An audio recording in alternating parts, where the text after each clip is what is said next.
ماہنامہ دریافت سے انتخاب کی سیریز کے سلسلے میں دریافت کے شمارہ نمبر 13 سے قمر جمیل صاحب کا اداریہ جس کا عنوان ہے اونامونو اور ادب منتخب کیا گیا ہے۔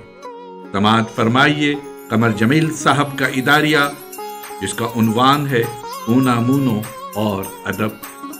یہ اداریہ ماہنامہ دریافت کے شمارہ نمبر 13 سے منتخب کیا گیا ہے۔ آج دریافت ڈیجیٹل میں اسے دوبارہ پیش کیا جا رہا ہے۔ سماعت فرمائیے اونامونو اور ادب قمر جمیل۔ آواز و پیشکش ظفر جمیل۔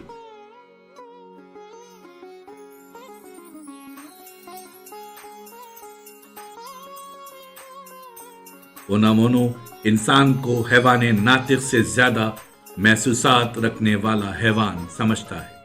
اس کے خیال میں انسان کو دوسرے حیوانوں سے جو چیز ممتاز کرتی ہے وہ عقل نہیں ہے، احساسات ہیں۔ لیکن اونامونو میں خوبی یہ ہے کہ وہ ہمیں مجبور نہیں کرتا کہ ہم اس کے اس طرح کے خیالات من و ان قبول کر لیں۔ وہ کہتا ہے کہ خدا کائنات کا شعور ہے۔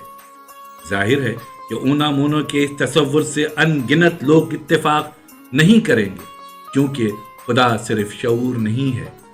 وہ کہتا ہے کہ یہ ممکن ہے کہ ہر شخص کی روح لافانی نہ ہو۔ جس طرح حافظہ شخصیت کی بنیاد ہوتا ہے، اسی طرح روایت اجتماعی شخصیت کی بنیاد ہے۔ ہم تبدیلی ضرور قبول کرتے ہیں، لیکن صرف اس حد تک ہم اسے اپنی شخصیت کا جز بنا سکیں، یعنی تبدیلی ہمارے تسلسل کا حصہ بن جائے۔ انسان خود ایک مقصد ہے، کسی مقصد کے حصول کا ذریعہ نہیں۔